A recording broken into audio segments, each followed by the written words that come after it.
En 3 jours, 180 € partis en fumée. Mon premier compte de trading à zéro. Et pourtant, aujourd'hui, je gagne pratiquement tous les mois. Le vrai problème des débutants n'est pas d'être nul. C'est essayer désespérément de ne pas être nul. Dans cette vidéo, je vais vous montrer comment gagner en trading même en étant débutant et que tu as déjà cramé plusieurs comptes réels ou profs. Commençons par le piège du débutant.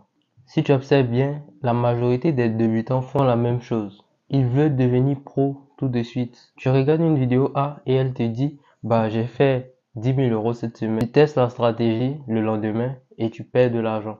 Ça fait moins 50 €. Puis tu changes de méthode, tu copies quelqu'un d'autre. Et au bout d'un mois, ton compte il est presque vide. Et c'est exactement comme vouloir apprendre 15 langues en même temps.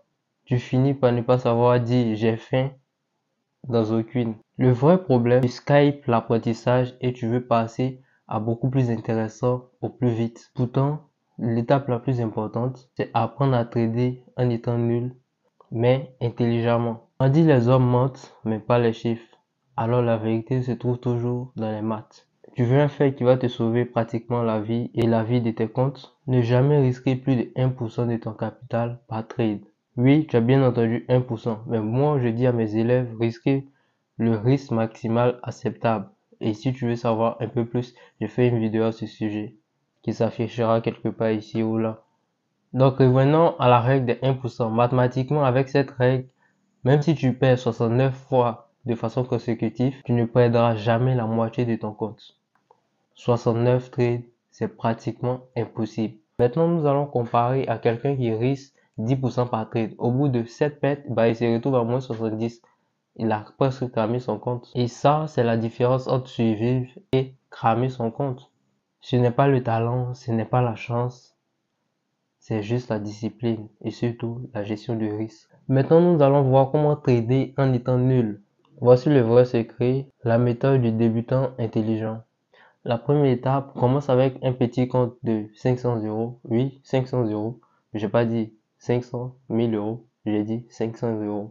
L'objectif ici avec ce compte, en fait, c'est de se professionnaliser, c'est de comprendre un peu, c'est de comprendre en fait son outil, MetaTrader 4, MetaTrader 5 et savoir poser ses premiers ordres sur les marchés. L'étape 2 maintenant, c'est de créer un compte plus conséquent mais en démo, un compte fictif. Ça peut être 50K ou 100 000 $. Là maintenant, tu testes tout ce que tu veux. Tu explores et tu fais des erreurs sans conséquence. Et l'objectif principal ici, c'est de voir est-ce que tu arrives à être régulier sur plusieurs mois. Et si c'est le cas, maintenant passons à la troisième étape. C'est d'avoir une stratégie ultra simple. Une méthode d'analyse de structure, une méthode de sélection de zones, une méthode pour entrer en position. Et surtout, savoir choisir ses paires de devises. Pas de Fibonacci, pas de RSI, pas d'indicateur pour complexifier les choses. C'est trop inutile. Il faut se concentrer sur l'essentiel. Et ça m'amène au quatrième point qui est le journal du nul. Note chaque trade, je voulais dire putain de trade, mais bon, chaque putain de trade. Note-les. Et comme je dis à mes élèves, ce qui a radicalement changé mon trading, c'est le fait en fait que je notais tout. J'avais un journal dès que j'ai commencé et c'est ça qui a fait ma rentabilité et qui a fait en fait que j'ai explosé pratiquement rapidement que les autres. On a tous commencé ensemble, mais je les ai dépassés parce que j'avais les bonnes routines.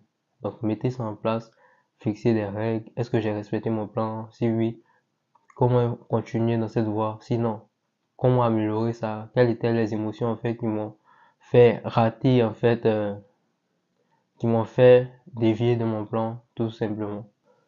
Maintenant, nous allons faire un exemple simple. Je l'ai même fait avec mes élèves. C'est de prendre un petit compte, comme je vous ai dit. Le premier mois, l'objectif, c'est de faire 5 R ou 3 R. Et pendant 3 mois, vous faites la même chose.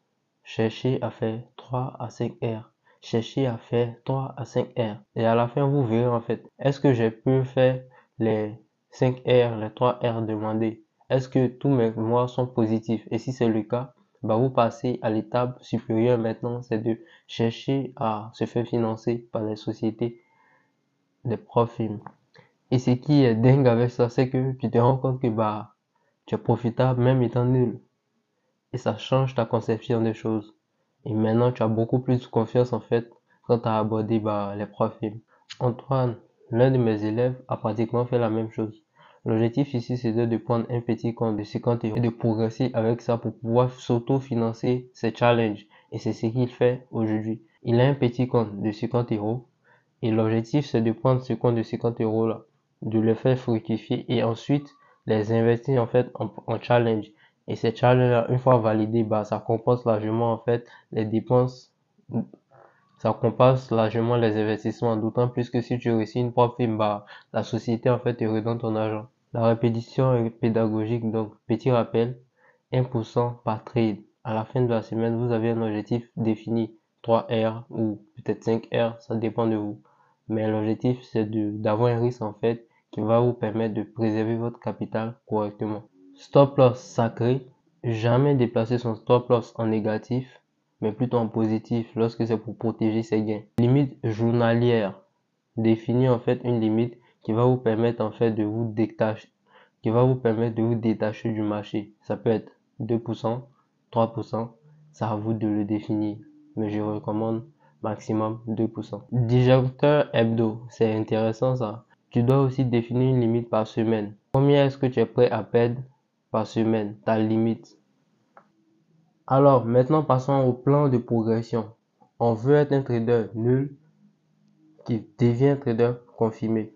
Et donc, les 2 premiers mois, l'objectif sera en fait d'avoir une stratégie ultra simple et prendre au minimum 15 à 20 trades. On cherche la maîtrise, pas les gains. Le 3e mois et le 4e mois, maintenant nous allons passer à l'étude en fait des données. On va analyser nos trades, on va analyser en fait nos progressions par mois. Est-ce qu'on a arrivé en fait durant les 3 précédents mois là à réaliser une performance positive sur l'ensemble des mois? Si c'est le cas, on passe au 5e mois et plus, on cherche à être financé par les profils tout en tradant nos petits comptes et on s'auto-finance avec ce petit compte en question. Et attention, ce petit compte-là est défini en fonction de vos moyens financiers. Ça peut être 10 000 €, c'est votre argent de poche, c'est super intéressant. Ça peut être 1 000 €, ça peut être 50 €, ça dépend que de votre poche. Alors, l'erreur fatale à éviter, c'est de changer de stratégie chaque 3 jours. Crois-moi, ceux qui font ça ne maîtrisent rien. Tandis que toi, tu progresses chaque jour, chaque semaine, chaque mois. L'autre qui fait ça, il tourne en rond. Et comme la tortue, à la fin, tu finis par gagner le lièvre qui change de stratégie tout le temps.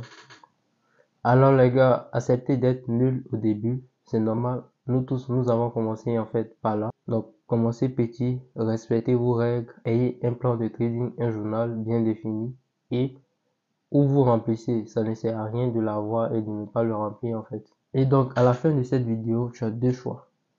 Soit tu acceptes d'être nul et progresser petit à petit avec le plan de progression, ou de décider de changer de stratégie chaque 3 mois et à la fin, tourner comme une toupie.